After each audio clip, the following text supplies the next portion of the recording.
Hello everyone, GoldenNova here. Valiant Smashers, the latest deck build pack coming out of the OCG, just got released, which means it's time to cover the 3 thrilling archetypes held within, one of which I've been dying to talk about for months now. See, Yu-Gi-Oh! Is no stranger when it comes to retraining old members of its roster, resulting in themes ranging from the competitive powerhouses of Thunder Dragons to the more casual but still kind of frightening Gaia the Dragon Champion. But this time around, instead of finding a single monster to build a whole new theme around, the designers took some of the game's forgotten normal monsters and decided it was time to bring them back with a fresh coat of paint using some not-so-fresh accessories. We're gonna identify all of these relics, see how all the bits and bobs fit together, then see if we can find any old friends that can help us along the way. Grab a hold of a little keepsake, cause it's time for Memento Explained.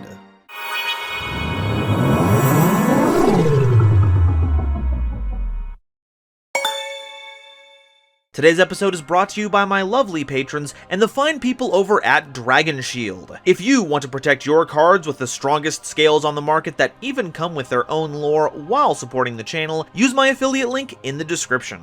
So, what's the deal with mementos? Well, they don't have a unified type, attribute, level, or battle stat line. Aesthetically, our support monsters are all based on very old normal monsters, including the official mascot of this channel's own progression polls, Tri-Horned Dragon. I'm not gonna lie, I'm a little disappointed I didn't get my own theme, but honestly, I'm just happy to be here. Mechanically, there's a focus on destroying your Memento monsters to gather the material needed to summon the big boss of the deck, Memento Monsters, the Nether Skull Dragon, which will then enable other effects that can only be activated when your boss is on the board. When all the pieces come together in harmony, you get a Protect the Castle style deck that provides you with a lot of interaction, aggression, and recursion, instead of just being a boring old negation body that slows the game down. Let's get this graveyard shift started with our first Memento member, Memento Mace, a level 1 light fairy monster with 400 attack and 300 defense, and is based off of Key Mace. During your opponent's main phase, if you control Memento Monsters as a quick effect, you can discard this card, then target a face-up monster your opponent controls and take control of it until the end phase. And during your main phase, you can destroy a Memento monster you control, and if you do, add a Memento card from your deck to your hand, except a copy of this card. This makes Mace a great card in both the enabler and utility roles. If you need to set up your plays by either grabbing or destroying the right Memento card, it has you covered. But when that job is done, you can keep it in your hand to use as an emergency brain control. Sadly, because that effect is only usable during your opponent's turn, you're not able to send it away as material for something easily so your opponent doesn't get it back, but it does keep your opponent from using it to its fullest, and that can be pretty devastating all on its own. Not to mention that Mace doesn't negate the effects of what you take, so if it has anything relevant that you want to use at quick effect speed, it's probably fair game. It's a really good start to the theme, and if that wasn't enough, the whole Midna redesign thing it's got going on here is really popping off. Memento Goblin is a level 1 Dark Fiend monster with 400 attack and defense, and is based on the fake trap fabricator themselves, Goblin Calligrapher. During the main phase, if you control Memento Monsters as a quick effect, you can discard this card, and your opponent cannot target Memento monsters you control with card effects this turn. And during your main phase, you can destroy a Memento monster you control, and if you do, send up to 2 Memento cards with different names from each other from your deck to the grave, except a copy of this card. Now, it needs to be said, I'm not a big fan of effects like this. Personally, I like it when my targeting protection is planted onto a card that gives a continuous effect, rather than being a quick effect that leaves a lingering effect temporarily. Sure, you can activate this during the draw phase to get around a lot of spell speed 1 effects, but there's never a more feel-bad moment when you commit to using this, and your opponent just so happens to have the necessary removal in hand ready to go, meaning you activated it for nothing. And that's to say nothing of the fact that, because you have to use this preemptively, if you activate this during a turn your opponent didn't even have that kind of interaction at their disposal anyway, it was still kind of a wash. Thankfully, the on-field effect isn't half bad. While Mace is more concerned with getting you the right card you need to continue your plays, Goblin is here to provide you the fuel. Our goal is to have 5 different Memento monsters in grave, 6 if we also get our boss into the grave, and Goblin handles half of that by popping itself, then sending 2 fresh names. But it doesn't just have to send monsters, it can send any on-theme card, which is pretty relevant because not only do some of them have engrave effects, we also have a way of recycling them out of the grave too, so it's kind of like a pseudo-search. I would say all that makes Goblin one of our more important cards, despite my misgivings with the in-hand effect, but I wouldn't want such hyperbolic statements to lead to any false conclusions.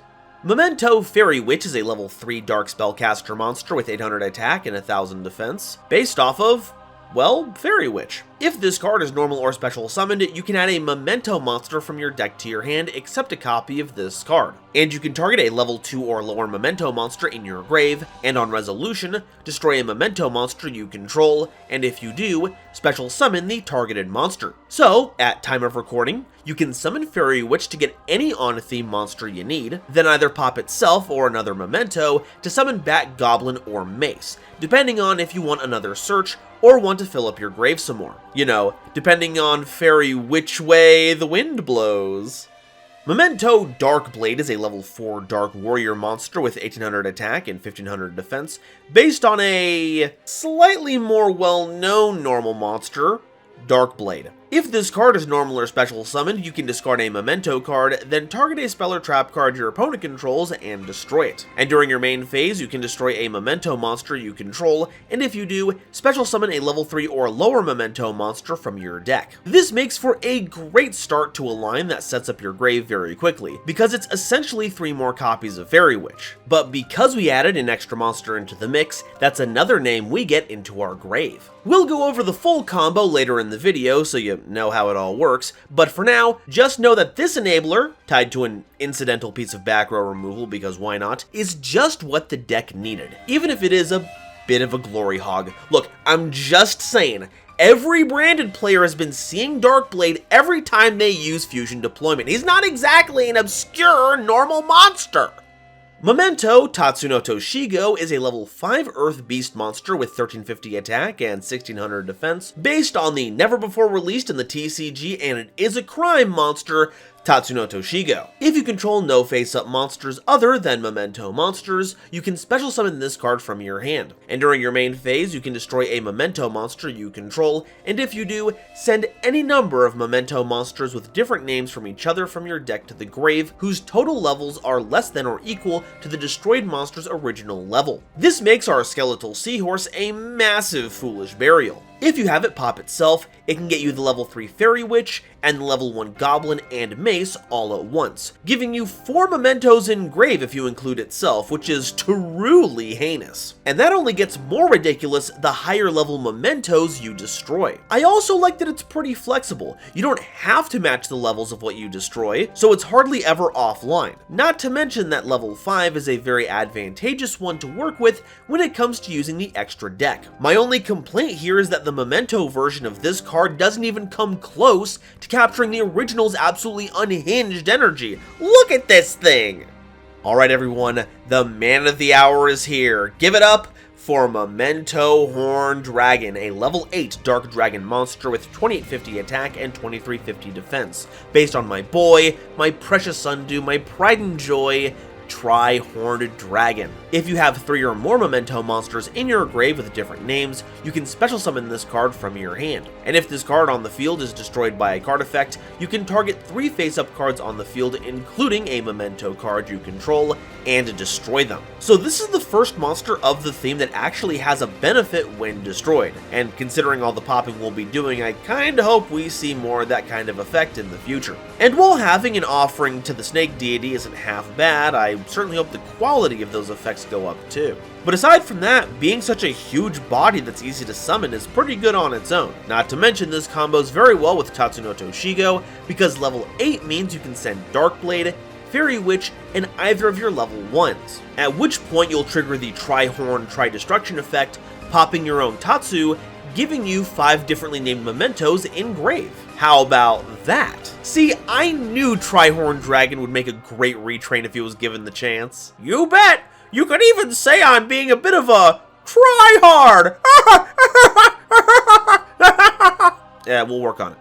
Our last monster is the big bungler itself, Memento Monsters, the Nether Skull Dragon, a level 11 earthworm monster with 5,000 attack and defense that can't be normal summoned or set, and must be special summoned from the hand or grave by shuffling 5 other Memento monsters with different names from your hand and or grave into the deck or extra deck. If you control no other monsters, this card can attack all your opponent's monsters once each, and once per turn if your opponent activates a card or effect, except during the damage step, you can special summon a Memento monster from your hand or grave. Ooh, Nelly, now that is some firepower. Granted, we don't currently have an extra deck monster to return back as of yet, but we might be the victim of some sinister foreshadowing. A 5k multi-attacker is nothing to sneeze at, and can pretty decisively close a game out if your opponent isn't careful. And if you happen to end up with another Memento monster because of this one's reborn effect, thus shutting off your multi-attack, it shouldn't be much of an issue since it can blow itself up for value. We also need to keep in mind that it enables a number of other effects. We've already gone over what Goblin and Mace can do for us, but the spells and traps are going to be giving Memento a bit more reach as well. Heck, maybe we'll even get one that turns this card back into being a dragon. Seriously,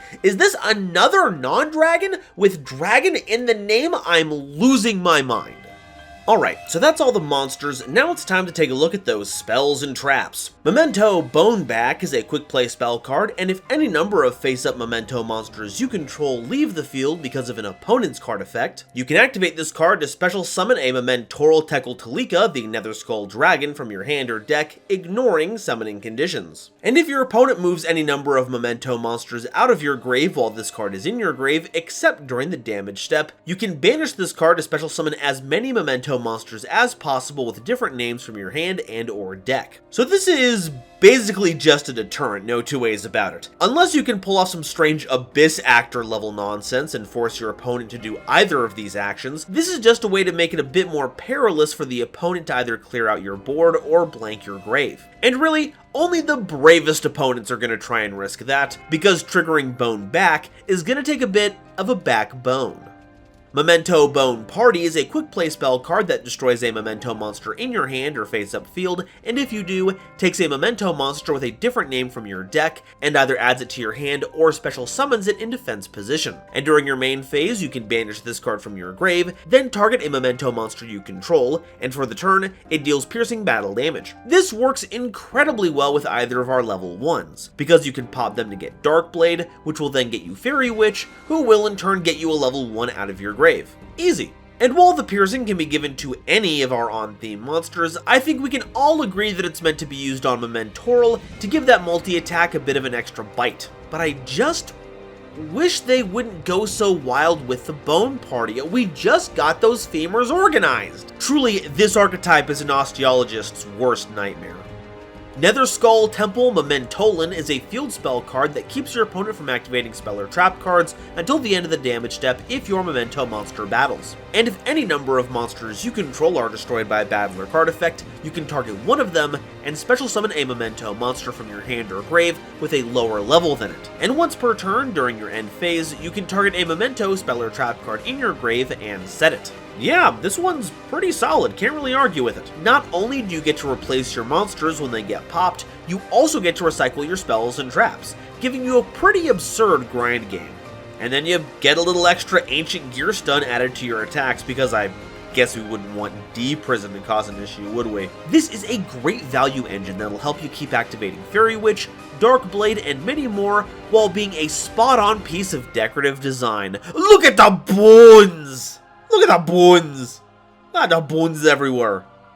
Memento Fracture Dance is a normal trap card, and if you control a Memento monster, you can target a card on the field and destroy it. Then if you control Memento, you can destroy one more card on the field. And when an attack is declared involving your Memento monster and an opponent's monster, you can banish this card from your grave, and all face-up monsters your opponent currently controls lose 1,000 attack until the end of the turn. Now, while that can be used defensively, it should be noted once again that this works particularly well if you're trying to go for game with your big boss. If they have a lot of attack position monsters, it'll be easier to go for game if their stats are a teeny bit lower. But even before that, this card is devastating. Seriously, get this into rotation with Temple on the field, and you've got yourself a resetting piece of unconditional spot removal for free at the end of each of your turns. And you get even more removal once your boss hits the board. And it's being brought back to life by the best Memento monster in the roster. You go, Trihorn!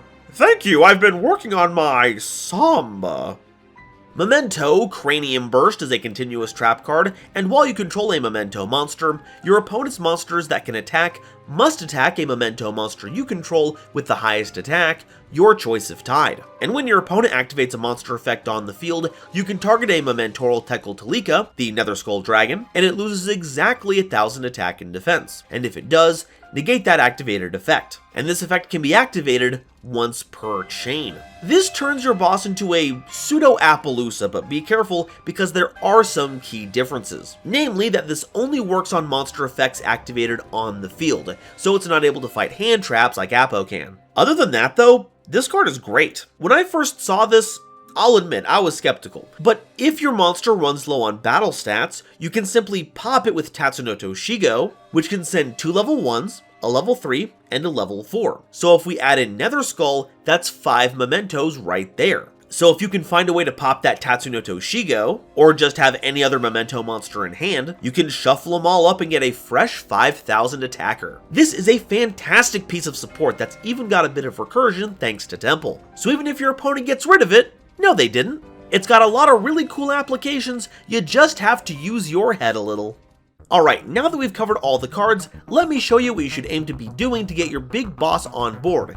And really, all it takes is a single Darkblade. And because Rhoda exists, you can run 4 copies of this bad boy. Also note that Bone Party plus any Memento monster in hand also gets you to Darkblade, so you've got options. So you summon Darkblade, use the back row removal effect if you want, then have it pop itself to summon Fairy Witch out of your deck. Using its on summon effect, you want to get Tatsunoto Shigo, which will then special summon because you only control mementos. Then destroy Tatsuno using its own effect, sending Goblin, Mace, and another copy of Fairy Witch from your deck to the grave. Then use the Fairy Witch still on board to pop itself, reviving Goblin, which you can have destroy itself, sending a copy of Memento Horn Dragon and Mementoral from your deck to the grave. At which point, you'll have a copy of every Memento monster currently printed in the grave.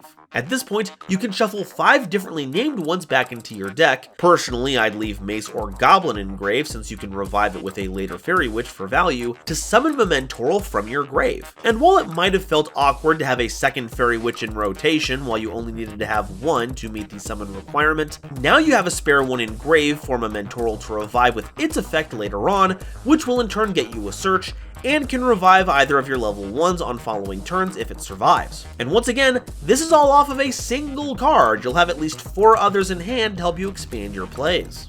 Alright, so that's all the Memento cards. But what do we do with them? Well, it turns out we actually have some pretty decent plans going first or second. If we're on the draw, we can attempt to turbo out our big boss while cleaning out our opponent's interactions so our big push for game isn't interrupted. Going first, we can still aim to summon Mementoral, but bolster it with cards like Cranium Burst to keep our opponent from establishing a board so that we can close things out when it rolls back around to our turn. So our additional support should be geared towards either getting rid of our opponent's interaction or getting us to our combo pieces as soon as possible. So what can we play to help them out? Well, big back row removal cards like Lightning Storm and Harpy's Feather Duster are going to be huge since they'll either get rid of interaction or bait it. No matter what, that means less cards that Mementoral has to deal with. But we actually don't want to remove monsters necessarily, since we need our opponent to have some for us to attack over. This means we'll want some negation to keep any troublesome monsters off our backs, but that's where things get tricky. If they're only going to have 1 or 2 monsters to deal with, then Imperm should be fine.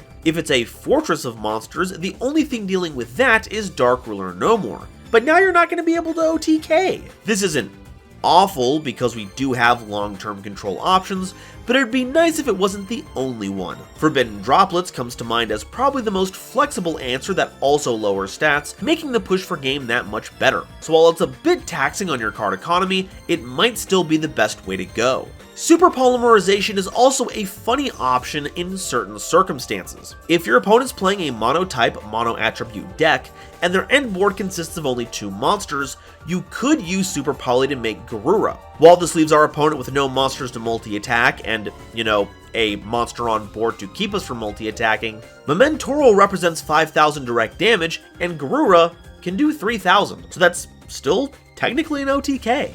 When going first, we'll want to have some options to go along with our Fracture Dance and Cranium Burst, and a good Floodgate can really help with that. Enter There Can Be Only One, since we run a deck with a lot of different monster types. But if you're not inclined to run Floodgates, whether you find them morally abhorrent or don't want to stifle your opponent's ability to fill their board with monster fodder for you to grind through, you could always stock up on powerful normal trap cards. Ice Dragon's Prison can actually be very powerful against a variety of decks, and even has some niche utility of giving you an extra attacker once your Memento is done, in case you need one more attack. And Dimension Barrier can, I know it's also a Floodgate but hush, can catch your opponent right before they commit to a summon while they still have all their material on board, meaning you get to trample all of them underfoot. Since you're also going to be destroying your own monsters a lot, we have another opportunity to try to make the most of Supply Squad. Will it work? Probably not. If Unchained aren't using it, I'm not sure who wants to, but it would still be funny. As for a silly tech pick, it's hard to go wrong with Ojama Trio in the side. If you're going first, it's a great way to fill up your opponent's zones, especially if you know they don't run links that use those tokens, or if you're up against something like Kashtira. And then on your turn, you've got 3 monsters you can run over. Banish Bone Party from your grave to give Momentoral Piercing, and the game is now over. Normally, we'd end the video there, but I wanted to add an extra segment at the end here to see how y'all fancy it. I've been doing custom card reviews for the past few months, and a part of that is setting those cards up against the Nova scale, where I rate those cards and archetypes on 4 different qualities, each one getting up to a 5, and I figured it'd be fun to leverage it against actual official releases as well. So, without further ado, let's start with the first part of the Nova scale, Novelty. I mentioned them a little earlier, but it's hard not to look at this and see a kind of funhouse mirror version of Unchained, where that deck gets effects when its cards are destroyed, Memento destroys their own cards to get their effects. But it all amounts to leveraging destruction to get what you want, and I don't feel like Memento really does anything with the concept we haven't already seen. But I suppose I can give it a little credit for having a big boss monster the deck is themed around that doesn't just fall apart when it's outed, and is actually fairly easy to re-establish. So I'm giving Mementos 2 for novelty. Objectivity. While I feel like Fracture Dance and the various effects that you can leverage once Memento is on the field are pretty good, I'm not convinced it's one of the better things you can be doing in the current metagame. Especially since all those cards aren't built into the 1-card combo. It only really guarantees that you'll get Memento, and it's up to your draws to get you the other cards. Unless you can somehow fit in a Mace activation using something like a spare Bone Party. Not to mention that, in a game where a Rise Heart is around, setting up your graveyard for your boss to be summoned is next to impossible. But because Objectivity is my measure of how busted an archetype is compared to currently available support, this means I've got to give it a good score for not rocking the boat to an absurd degree, so in this category, Memento gets a 5. Versatility. None of the cards in this theme cause any kind of lockout, so you can run these in a lot of things. The problem is, what would you actually want to splash in Mementos? It doesn't play well with other destruction-based decks because it specifically destroys your Memento cards, so you're not able to pop anything from the aforementioned Unchained cards, to say nothing of their own Fiend locking. This does mean we can lean on a number of extra deck options, so at least our Link toolboxing is solid, but few other themes are going to find much in common with them, so Memento scores another 2 in this section.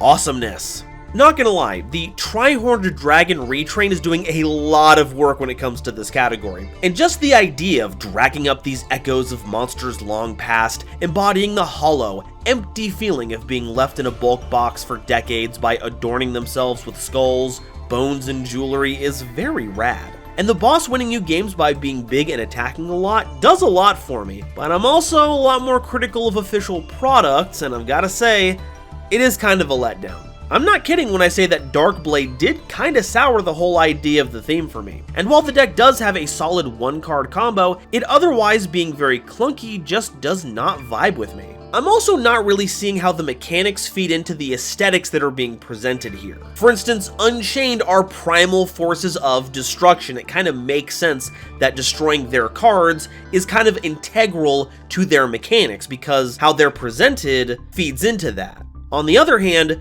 being old normal monsters doesn't really feed into the idea of destruction inherently. Heck, the fact that it has no normal monster synergies at all is kinda strange. So with all that being said, I'm giving Mementos a 4 in awesomeness, mostly because of Trihorn Dragon, but if my boy gets cut from usual builds, this goes down to a 2.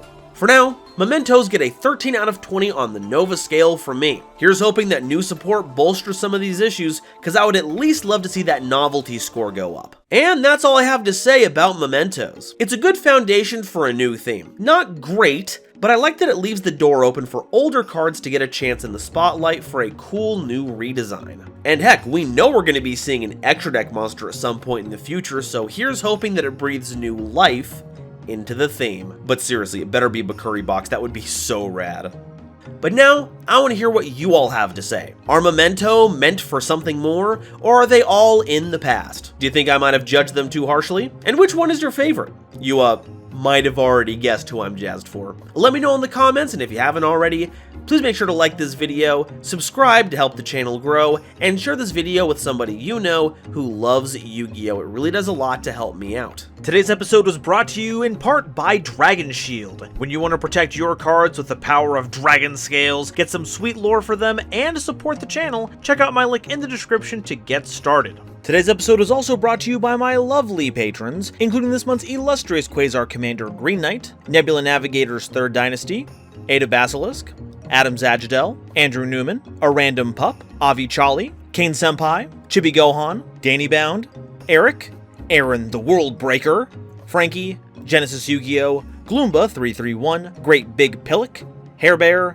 Harry the Ominous Benefactor, Howling Zangetsu, Iskander711, John, Jordan, Julius Sneezer, Mana Charge, Marluxia's a Girl, Molly Renata, Nathan Vig, Panther J, Rebel King Lucifer, RJ the Jank Monarch, Sammy Haim, Sir Knight JCB, Sky Buster Leo, Sophie, apparently, The Wizard Moose and Xander Wolfensberger, Cosmic Crusaders Almento 5010, Aaron, Ariel Kersey, Beluga Masta, Blue Gem, Chaz Ghost, Chris Kessler, Corbinisms, Drachenwald, Eki Bullock, Emony, Eva Padilla, Hake Boyagian, Herbal D, In the House Like Carpet, Inblink, Jester Designs, Kale the Dragon, Carp, Kevon Public, King Scarlet Yu-Gi-Oh!, Lemon Yu-Gi-Oh!, Lord Whoop-De-Doo, Manga Pages, Marion James E. Picata, Matt Simmons, Mega Combi, Michael Shimabukuro, Nadia McCarthy, Nitromo, Ruxith Sarani, Shizuka Nijimura, Star-Lord 777, Stephen Williamson, The Legendary Raven, Tucker Ordorn, and Zal Dureka, as well as the wonderful Starlight Explorers you see on screen now. If you'd like to help me in my journey to cover all of Yu-Gi-Oh's archetypes, participate in monthly custom card reviews, and just keep the lights on in general, please consider becoming a patron by using that link in the description or by becoming a YouTube member. And if you'd like to see why I'm so obsessed with Trihorn Dragon,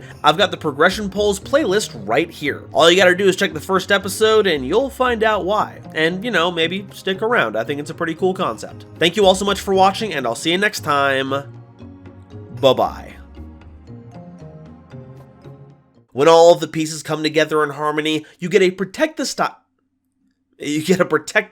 castle deck. We're not talking about Harry Styles here.